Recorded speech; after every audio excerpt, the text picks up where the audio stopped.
Alright, the Reds, it's Monday's Anfield Wrap, hosted by me, Gareth Roberts, this time. Monday's show is sponsored by RedsBet, which I'm sure you know by now. But if you don't, they're a gambling company that if you're into that, you can have a go. It's safe in the knowledge that some of the money is going back to supporters' causes.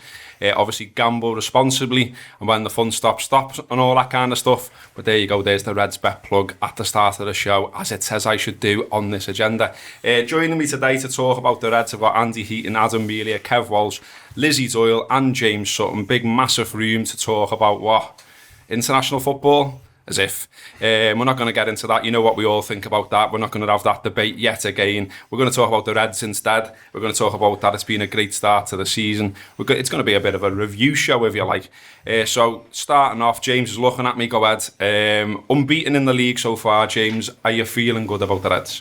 Yeah, I think I think all of us are, aren't we? I think it's across the board. I think it's been a great start to the season. I think we've progressed quite considerably from last year, certainly defensively. I think there's an awful lot of positivity. There's really good vibes around the club as well, not just on the pitch but off the pitch as well. It really feels like the Reds are all moving in the right direction, and I think it's exciting times. I can't wait for this. Just can't wait to get back to Anfield and watch us again in action. Sounds like, Lizzie, that James hasn't got social media because there's loads of people still moaning. Blank it out, man. Apparently we're terrible, and we're going to lose leagues. Yeah, and we haven't played well all season and all this. We haven't had our best start. No. There's 3 draws to City, Chelsea, and Arsenal, which in my lifetime, normally those standards of sides, those results aren't a problem. No, but apparently they are to some people. If you would have said to me at the start of the season, we'd have this many points with literally the only dropping points only to City, Chelsea, and Arsenal, it would have absolutely bit your hands off. In my lifetime, I've not seen Liverpool start this well, and it's this narrative of City that's just doing everyone's heads in. But you know what, stuff City. I don't care about City. Liverpool are doing unbelievable. Like James said, I think defensively, we've really tightened up, we've really sharpened, and we're looking a lot more organised, and we've got a good squad. We've got, we've got players to pick from all over the place. Okay, we've had a couple of injuries, midfield's been a bit ropey, but I've really enjoyed the start of the season. I think the fact that Salah's not really kicked on till now might be something to do with it, but the results are coming, and the difference with Liverpool this season is we're picking up results when we're not playing well, and that is a championship, Premiership winning side. That's what they do. It's what United done for years. So keep going, as far as I'm concerned. Where are you on it, Andy? Because there are people moaning, and I moan about people moaning, and people moan about me moaning about people moaning, and all that sort of stuff. And on we go. But how are you feeling about Liverpool now? I mean, you've got Watford this weekend. We've got PSG away. We've got the derby coming up. We're going to be playing the Manx soon. It's going to be quite frenetic. There's nothing to fear, though, is there? I mean, even if Liverpool aren't playing quite as well as they could, they're still looking like a side that can beat anyone on the day, aren't they? Nothing to fear but fear itself, my boy. It's right, lad. No, look, people like to moan. People have a moan. And it's still, I don't know, I've said this once, I've said it a million times, I'm boring everyone to tears, but we need to stop seeing things through a prism of Manchester City. We're now going into the last week in November, as you said, unbeaten in the league. We picked up more. I mean, last year, our away record against our perceived rivals in the top 5, we picked up 1 point. We've already bettered that at this stage of the season. We were unlucky not to maybe get 3 points at Arsenal. We were unlucky maybe not to get the result at Chelsea. Look, what do you want? Do you want us to go out? Because we're not going out and smashing sides 5 and 6. I mean, even this Salah thing's are nonsense anyway. He's scored more goals now at this point in the season than he had done last season. But and I said this on the show last week, I think people maybe are looking at it a different way. Last year, we could get ribbon through teams because teams would come on to us because they thought we had a soft underbelly. The goalkeeper wasn't that great. Notwithstanding, he come into decent form. We looked like we could be got at. Teams fancied us if they thought we'd stay in the game, we can push and we can get a goal. We were always thinking we need 3 and 4 to win a game. I'm not the only one who said that. Everyone was saying that. But now you've got a situation where we've conceded one goal at Anfield since February in the league. Teams are coming to Anfield going, just gonna have to hang on here. Just gonna have to hang on. They're not opening themselves up, and when they are opening themselves up, I mean, look at the game the other week with Mitrovic when they scored the goal that was ruled offside. Look how quick we done them. Now I'm not having it. that we can't do that week in, week out if teams allow us to do that. We can't just expect teams to come on and push on. Why if you're an opposition manager, why would you play to our strengths? Teams know that if you come on to us, we're gonna ruin you. You've got the best manager possibly on the planet, Pep Guardiola, Manchester City, coming to Anfield going, if you attack Liverpool, they'll kill you. There's something in that. It's always just on us. We're having to learn to be patient and grind teams down. I remember 2 seasons ago, but before we signed Salah and Mane, got that injury in the January, and teams were bedding in, and we couldn't get anywhere. We really, really, really struggled. And now we're learning to prize teams open who were being a little bit stubborn, and that takes time. It's another way to play. You can do all the drills, all the tactics, whatever on the training ground, but you do your real learning on the pitch, and we're getting far better at that than what we ever were. And you know what? Once we get to January and teams start needing results for whatever reason, maybe they'll start coming on us Anfield a little bit more, and then you'll see the kind of football that we saw towards the tail end of last season. Adam, there's nearly a third of the season gone now, and yet, and here we are right at the top of the league, in touch with City and all the rest of it. We're in a title race. So does it feel like we're in a title race, though? No. And it's weird, that it is weird. I don't think I think. I mean, I'll moan if you want someone to moan. Go ahead, lads. I have got social media, so I think we're at a point where you can't. Nobody could argue that we haven't defended well. I think we've defended really well. I'm not sure if we've midfielded well or attacked well yet. And I like midfielder does it well. I think what Andy was just talking about, us trying to learn a new style of play, is us trying to midfield in a new way. And I think there is definitely something in that we're trying to learn it. And I don't think we've got there yet. I think apart from your kind of the Gomez, Virgil, Alisson axis, which I just think has been absolutely impeccable and fantastic. There's probably no player you could say.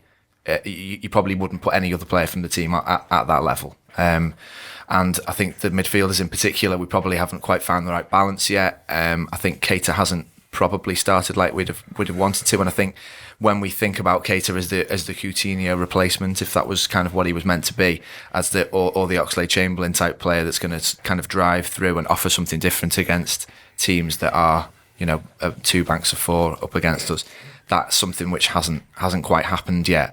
And I think that I would say that there's definitely green shoots of these things starting to happen. And I'd really mixed feelings after Fulham. I was on the show last week as well, saying the same thing, that at half time I was a little bit downhearted because I thought one of 2 things is going to happen now in this season. We're either going to kick on and we'll have kept pace, and suddenly the performances are going to start to be there, as well as the results, which absolutely I'm not arguing with the results. There's none really that you can pick a hole in the league. Or the results are going to start catching up with our poor performances. And that there's maybe signs of that starting to happen. Depending on which way we go now, really, we are at a key moment, a turning point. In fact, it might even turn out that goal against Fulham is the turning point, because before that I thought we were poor, and then they have a goal disallowed. We go up the other end of the score, and such things like that, season can turn. But I think that if the bad option happens, then we'll start looking at times like where we probably could have done more against Arsenal. Other teams have gone there, and Leicester probably showed more in the first half than we showed in the first half against Arsenal. So we're coming up to a really key group of games, the ones you mentioned before. So that's why really during the Fulham game I was thinking we kind of maybe needed to have been better by now, because we've got such a tough run coming up, games all on top of each other. But then on the other hand, there's a lot of other hands that I'm doing here, aren't there? On the other hand, we do raise our game for big games. So we'll see. I mean, Kev, Adam says there, you can't argue with the results, and there is lots of talk still of, not clicked yet and all that kind of stuff. But to put that into context about how good the results are, last year we had 19 points in 11 before the international break. This time, 30 points in 12. It was West Ham 4. We beat them 4-1 before the international, and that was a bit of a turning point this time last season. Do you think, as Adam's saying there, that we might see a step up now in Liverpool's game? And, you've got things like like everyone's really excited, rightly so, about Shaqiri. He's played well again for Switzerland in the international break. Do you think we see a step up? You know, Klopp's messed with the system a little bit now as well. I think that's the biggest thing, the system. It feels to me like we played the first half of the season with a 4-3-3 basically, but with two midfielders in it. It's like we've been missing the link between midfield and attack so far, and Shaqiri looks like he's going to hopefully make the step into that role, or if not, and Kaiser does do it, which, listen, I hope he does, but at the moment you wouldn't throw him in and expect him to do it over the next 8 games, which is what we need to happen if we want to keep this title challenge up. So if Shaqiri can do that, because when you look at the start of the season, we had Milner and Wijnaldum, and they were brilliant. They were absolutely impeccable for about the first half a dozen or so games. They were probably as good as the access at the back you should have them. So I think if we can get another player to their level, or even 80% of their level, you'll see the front three will, again, that word, it's click, isn't it? But the player feeding that front three and it not coming from the wings, coming from the centre, is what will make the front three click. And as soon as you can get Firmino as the main focal point up there and get the other two buzzing around them, that only works if you've got the man in midfield doing it for him as that. So I think, listen, we've got a title challenge going. I do feel like we're in a title challenge, and I think that's why people are moaning. Because we're not used to the pressure of being in a title challenge in November, especially not. Listen, I know you say, Andy said, don't look at it under the prism of Man City, but if you don't look at it under the prism of Man City, you're playing for second. So you need to say what I meant was I think you could do your own head in. Oh yeah, but then I think that's exactly what people are doing. They're doing their own heads in, but they're doing their own heads in because they want to win the league so much. And I think the fans' mentality has got to match the players' mentality on stuff like that. We can't have last week if they got 0-0 against Fulham at half time, and it stayed 0-0. You can count the title challenge out then, which sounds bananas to say over 2 drop points, but it's little changes like this allowed goal for them, and we go up the other end and score.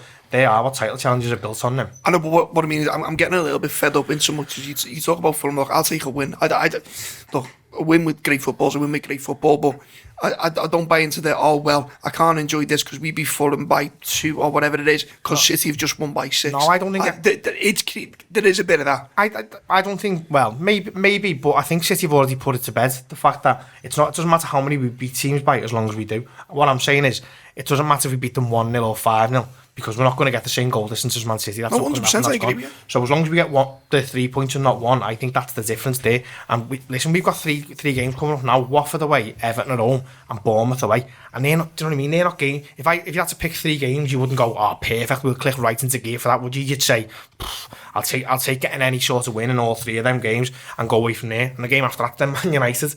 So it's not going to click in organically. It feels like it's going to have to be forced. As long as we force it with wins, rather than we managed to play catch up in January, February. We don't. If you want to win this league this season, it's clear to see.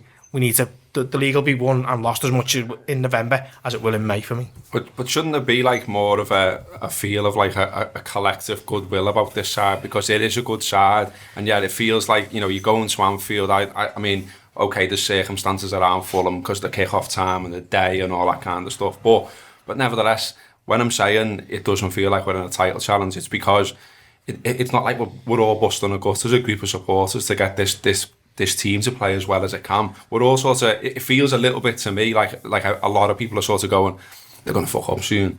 Whereas it should be like, let's just get behind them. Let's see where we go. We're in a title challenge. See how far we can go. And you know, like under Rodgers, for instance, that's a title challenge, and it felt like one, and we were all buzzing. And you know, you go in the match week after week and go and sound this, and that was a title challenge, but it wasn't a title challenge until after we beat Fulham away, which was about February or something like that. It's a title challenge over the course of a season is how we're going to win the league, because that title challenge is starting in February. We fucked it up in May, didn't we? So we need to. It's about levels, I think. And listen, I agree. I want to go to match. I want everyone to be screaming and fighting in the same way. But I think what you've got to realise is we're going to have to win this league this year, and I still think we will do it.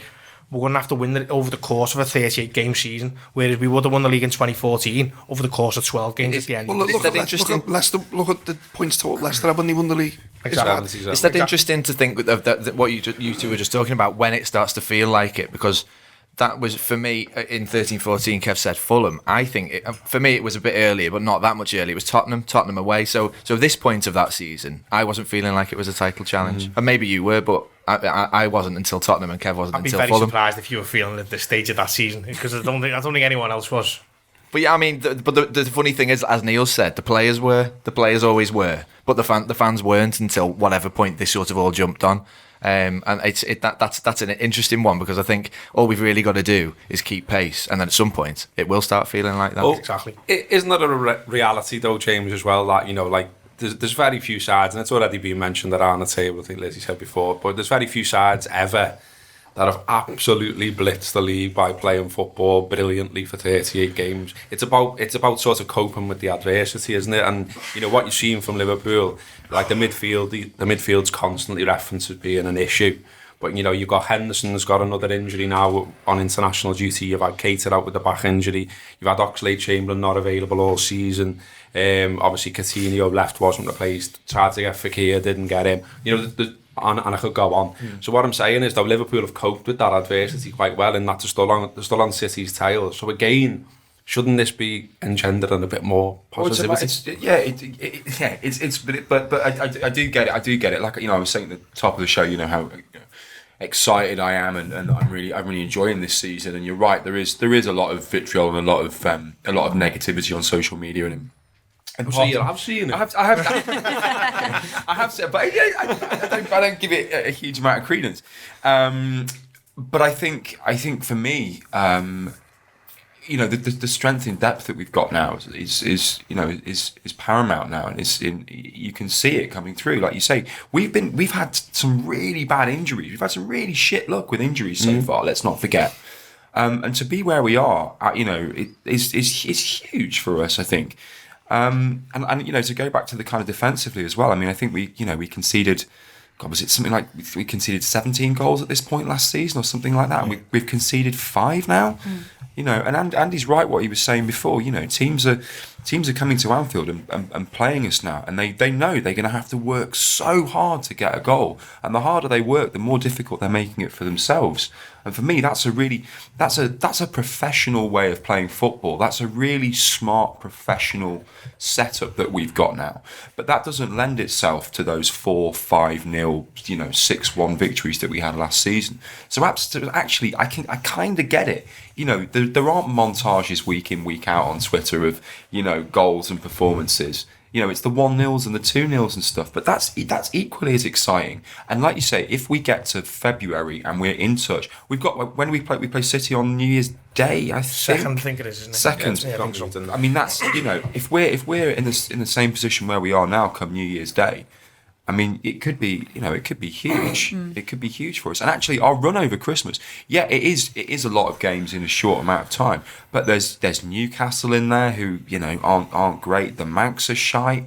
You know, I've got to get that in every time I come on, regardless. You know, so there's a lot of reasons to be positive. I'm sorry, go on. I was just going to say to you, Lizzie, like, you know, I think most people, even me, I'm trying to be positive all the time, but you know, they've been pragmatic, Liverpool, largely so far this season, and we're looking to, you know, for them to play the champagne stuff sometime soon. Now, do you think that there's little signs that might happen? I mean, one is that, you know, you saw Mo score for Egypt, whips his top off, there's no strap in there now, he's got a big smile on his face. The way he took the goal against Fulham as well was very Mo. And there's just been signs, hasn't he, that he's starting to really click and be the player that we know he can be. But then there's always a but, isn't there, in that, you know, the other two in the front three, there's still some doubts about them. I think where we could potentially see this is over this run. I think this team, you look at the back end of last season, do really well with momentum and pressure. And this is still, I think we forget how new a title challenge is for this team. It's new for us as fans with this team, but it's also very new for them. So for them to sort of get behind themselves, it's probably quite difficult for them in a way too, because they naturally will be looking up and thinking, oh, why aren't we doing what we done last season, and looking at City, and that's probably what City want. But these lads need to remember that what they're doing so far is great, and like I say, this run up, this 11 in 40 is crucial. And I think the likes of Shaqiri, like you were saying, coming off the back of an unbelievable international game, which he was being praised to the high heavens, maybe coming into that number 10, that might help the link up with the front three. And we are seeing Salah, I think, getting a little bit sharper now, and it's on rotation as well. But there's some really big games coming up, and I think even the Champions League games might help in this, because intertwined within these with the Premiership games is 2 huge European games, and you've seen what this team can do with massive European games, and that's when I feel the most excited as a fan. So Napoli at home to me is going to be, I think, could be another magical European night, and something like that, even though we look at PSG and Napoli being really difficult games, it could really help. I think it could help boost the team and maybe take them to a level, and that might be the moment where the fans and the team sort of come together and it's knuckle down, get it done, get the results, no matter how you play the football. Okay, just want to bang the drum for something I've been doing separate from the Anfield Wrap, which is something called the Fans Agency that I'm now involved with. We've launched a podcast through the Fans Agency as well called Football Insiders. I interviewed Danny Wilson, not the crap centre-half who was at Liverpool, but the former manager who was at Sheffield Wednesday, Sheffield United, Barnsley, amongst others. Basically, the Fans Agency is a sports agency for football players, but we're trying to do things a little bit different, give some money back to grassroots, make a proper investment in player care, that kind of stuff. And Danny's on board. He's helping with recruitment of players and player care.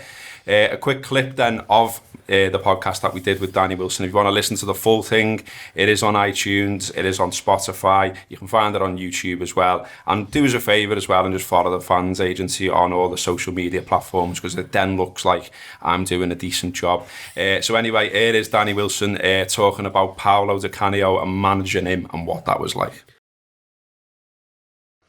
Paolo was different. Paolo is different. Always will be different. We didn't see eye to eye on some things. Other things, I just used to sit back and just in awe of him. I'll tell you a nice story. Actually, it's when I was asked to take over the job at Wednesday. Ron Atkinson had just left, so pre-season again. So I thought, well, I'll phone Ron up and just see what it's like there. So I phoned Ron up, and he was my manager, as you know from before, and he just said, Dan, you've got to take it. He said, the fans know you, they love you, you know the club inside out, you know the chairman. They've got a good bunch of players here. They need handling, but you'll be all right. So I thought, well, I'll have a go. So the first day of training we set up, and Paolo doesn't show up for training. So I've got 2 choices. I either phone Ron up and just say, what's happening, or I phone Paolo up. I phone Paolo up. So I said, Paolo, you're supposed to be training today? No, mister. No, that's what they call coaches, mister. No, mister, no. He says, Big Ron, he said I could have an extra 2 weeks off. I thought, well, again, I've got a choice. Do I phone Ron up and ask him if that was the case? Or do I say, right, okay, I'll see you in 2 weeks? Well, I thought, well, Ron's going to say, no, he didn't. I didn't give him any time off, so that becomes a conflict straight away. So I thought, I'm not going to have that. So I let him go. So 2 weeks later, on the Monday, he reports, and we're at a place called Bishop Abbey. And by that time, the lads are 2 weeks into their pre-season training. They're training ever so well. They're running hard. They've done all the long distance stuff, and they're now starting shortening down. But very, very, very difficult training session still to come. So Paolo comes in and he said, "Morning, Mister. Morning. Nice to meet you, Paolo." Shake hands and right, Paolo. I want you to go with the fitness coach because you're 2 weeks behind the rest of the boys.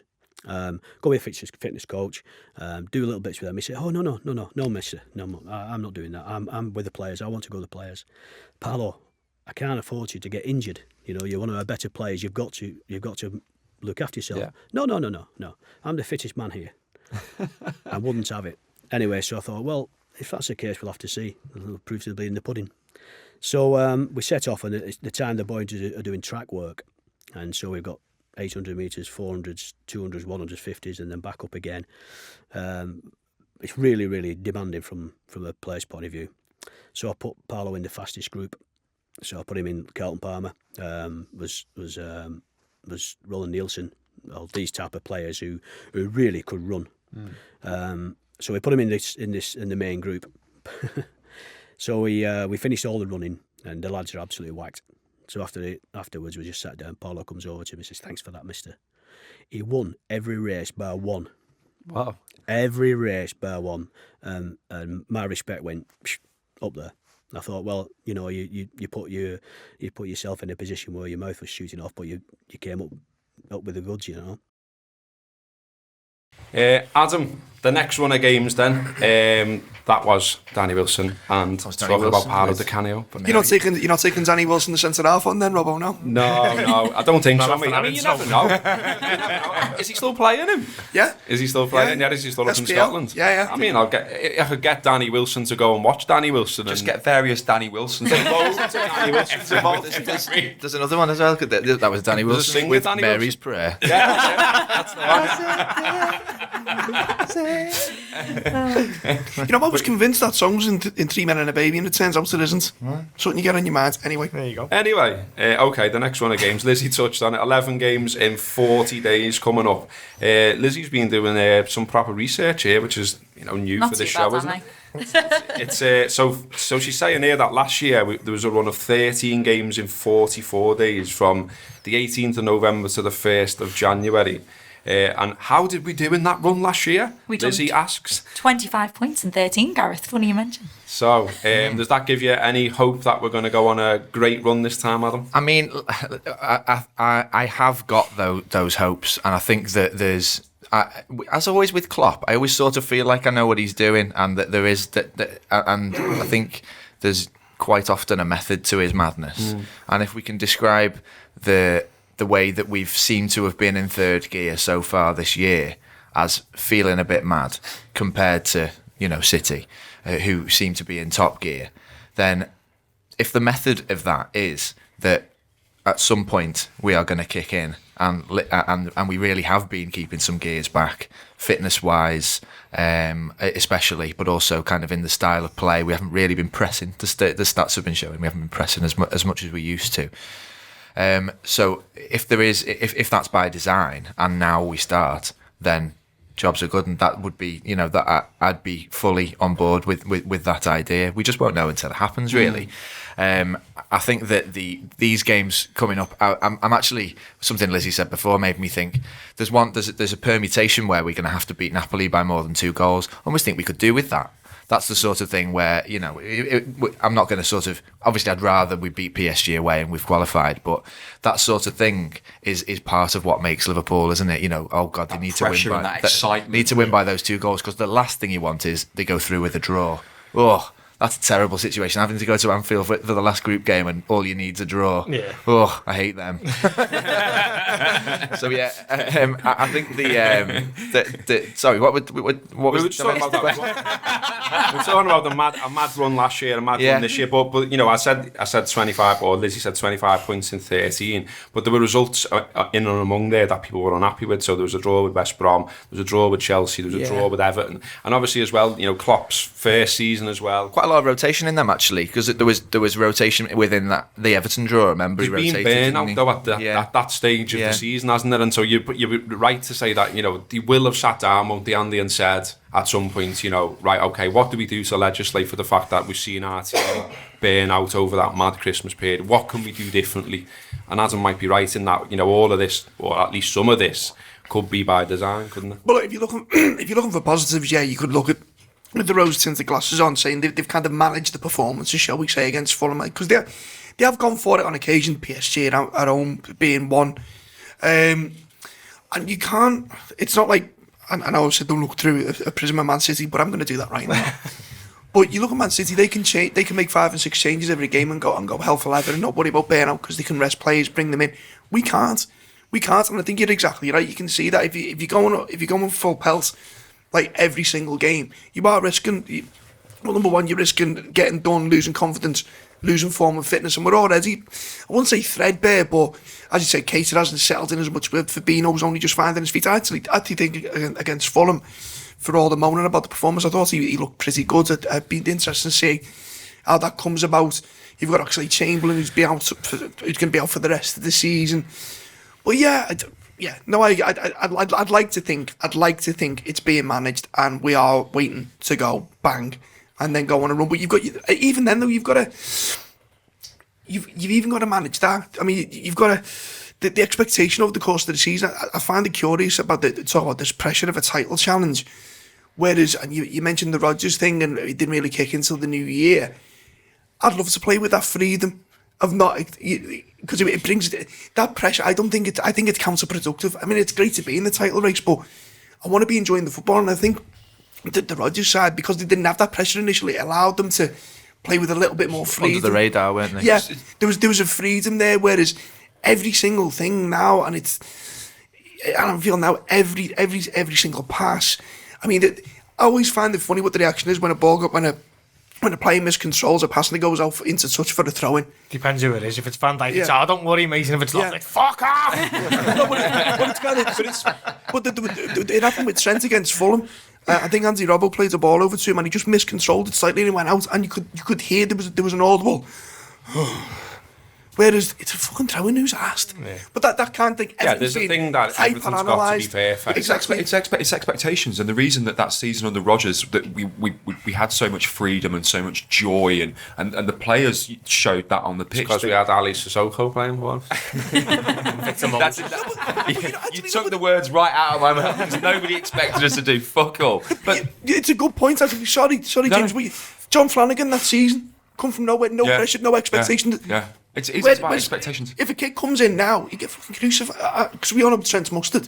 But he get crucified, whereas Flanagan was just allowed to come in and just to play, because everything was a kind of... just smash a few people and we all went, wee. No, but everything was seen as everything was seen as a bonus. Yeah. Whereas everything now is just hype and analysed to death, and it's because we expect now as a fan base that we are going to start seeing some success, and we do need to start. A trophy is lovely, a cup trophy, anything, just something to show the rest of the world, really, more than anything, because we know there's been progress, and we know that there's so many positives around. You know as well as anyone, you don't judge success by trophies.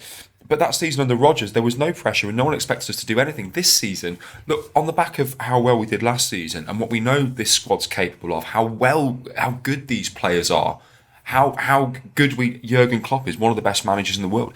We expect to be up there challenging. I think we're crying. I think we're crying out for a moment to believe in, a moment to. I mean, all this talk of Liverpool haven't clicked or blah blah blah blah blah. And Adam mentioned it before. Seasons can be defined by moments. And I think we just need a statement or something mad to happen or something ridiculous just to throw a little bit of fuel on and take the pressure off. Football is about moments. I was out a Dortmund game. A Dortmund or like something mad. We've kind of going back even further, like the Gary Mack against Everton. We won every game after that, and that was like Easter. And it is like a comeback win or a last minute winner or football something turns like on that. moments, momentum and moments. I disagree a little bit. I agree football's about moments, right? But the reason people are not moaning, like some people are moaning, but not, I wouldn't say massively about this season, and I'm saying, and I'm excited about it, but I think you've got to be realistic. People saying, we want to win a cup, I agree with you totally, but the thing is, this year we can win the league. We're in a position now where we can win the league. Yeah. We've got a squad of players there that are second only to Man City, and Man City haven't had to deal with the team breathing down the neck all fucking season. They haven't had to deal with the fact that 8 games in December is going to be met with Liverpool beating fucking everyone 1-0. As much as it's nice to beat everyone 6-0. They wanted to have won the league by now almost, didn't they? Exactly. So that's why they're at top. They're at top fitness now, and they're throwing everything on the into European it. Cup when they come back in December, in January, February time. Whereas, so what? We'll beat Watford 1-0, beat Everton 1-0 if that's what it takes, beat Bournemouth 1-0 if that's what it takes, and they can come in, they can swat teams 10-0 if they want, but they got to come in and go, what have they done again today? 1-0 off fucking Lovren's arse. Do you know what I mean? That's a different type of pressure. Yeah, definitely. And that's what we need to build on. We need to welcome this pressure that we put on ourselves now and say, yeah, fuck it, we don't have to win 10-0 because goal difference is gone. We have to win 1-0, and we have to say to them, we're still here. I think. Sorry, Kev. I think we forget. I've gone on all day then. I think we forget about the other side of things. So we're constantly looking up at City, but like you said, they've never had to look down and think, oh God, they're right behind us. So we should be embracing it and thinking, no, let's throw this pressure on City. Let's see how you actually do with a team challenging. And Chelsea is still very much in it as well. Yeah. So when they come to Anfield, when we play City, let's see how they've been, haven't they? But when we go to the Etihad, let's see how they get on them, because hopefully by that time, like you said, we would have got a little sticky snide 1-0s, which obviously I'll take 3-0, 4-0s all day, any day, but if that's what it takes... A winter of 1-0s. You see the City fans getting really pissed off then, like, it was exactly what Man United did in 08-09. Yeah, they won 1-0 all the way through the winter, and it was horrible. It's how you win a league. Yeah. Well, Vidic that's 1-0 how it's been. every week. Yeah. Isn't there a thing here as well, though? I mean, I've talked a lot about sort of the feeling that fans can generate around it, and you you have mentioned there, or if you want like a statement win and things like that, isn't there another potential statement that can be made by being a bit balls out in this transfer window that's coming up? So already you've heard the manager, James Pearce, etc., say, nah, they're not going to do nothing.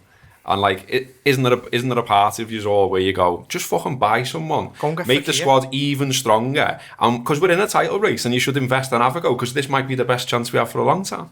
08-09 was exactly a case in point. We'd sold Keane, didn't we? We sold Keane in January and didn't replace him, and then missed out on the title by 4 points because we couldn't score goals. So why would we put ourselves in that position? We've got the money there to do it. I know Klopp's come out and said he's not going to do it, but that almost makes me think, well, fucking hell, he's going to do it now, isn't he? Because every other time he said we're not going to buy someone or we're not interested in this player. The next thing you see them leaning against the thing at Melwood, don't you? So as you say, go out and buy someone, and especially go out and buy someone in that midfield position where it's so clear that that's what we're lacking. Listen, you can have all the faith you want in the players that are in there at the moment, and hopefully they do come good, but it's better to have 5 players that are all playing well than 4 and just hoping them 4 kick in February, because if they don't, and you're looking back and you're going, oh, for fuck's sake, do you know what I mean? We've dropped 5 points or 10 points or whatever, and then you lose the league because you haven't had the chance to rotate in a position where we're clearly, I don't know whether we're lacking in the squad, but the players that we've got at the moment are not getting it done. Now, I've got faith that they might come good, but you can bring someone in who can make that difference. And as you say, how many times when we used to win leagues, did you see a Ronnie Rosenthal or someone like that come in and they give you the impetus, they give you the shot in the arm that says, yeah, this is our league now. He's come in, he's got the bit between his teeth, and he drags everyone else a level up around. Never ever believe, all football managers are liars. Never ever believe a fucking word any of them say. Football is ever, a lie. Ever. Why would you go? Oh yeah, we're going to go and sign. I don't know, Pulisic in January. You know, I'm just going to broadcast that to the world now. I think if the opportunity's there, if they were looking to strengthen and the right option came along, they'd do it. I mean, don't forget some of our. Shouldn't there be an extra? What I'm saying is, shouldn't there be an extra will to do it? Yeah, no, absolutely. You know, so change. No, don't just go. Oh, well, we might be able to get him. Go fucking let's get him. Yeah, no, because of where we are this time round. Yeah, no, 100%, absolutely. Kev said exactly, shot in the arm. And funny, the January transfer thing is because the narrative's always difficult in January. No, it's not. We signed Sturridge in January. We signed Coutinho in January. We signed Daniel Agger. We signed Javier Mascherano in January. Van Dijk. Virgil van Dijk. There you go. There's another one. Absolutely. But yeah, I'm not. I'm not to. And I know we're going to be doing daily gutters through December probably. Yeah. So we've got to pick it up. Never ever believe. You just give the secret away, Ant. So the thing about, like, I think in these situations we always want the club to be a bit more reactive than they are, and I do as well. And like, I would love us to say, all right, let's throw the house on that person because we've got an injury in that position. We can see that we've got a need in that position, linking attack and striking this time. I think the way I really like the way Klopp works around transfers, where you already know who his lads are that don't play for us yet. He almost talks about them like they already do. So we've kind of like, whenever anybody. So we won't really say anything about any players unless it's one of them. So like the thing with somebody mentioned Dembele in a press conference, the Barcelona Dembele, he's like, oh, him, yeah, if he's available, yeah. Like, he'll just be really open about it. And like, so you've kind of got Dembele and Pulisic, who you players that we know have been interested in for years. Who I think that's his attitude is. He might say we're not trying to do anything, but we're not closed. It's not a closed door. I'm not convinced that we would push the boat out any further because I don't think that's his way. I think he's got his lads in his head written down. I'm sure, not just in his head. They know who the players are on his fridge. So yeah, magnetic poetry.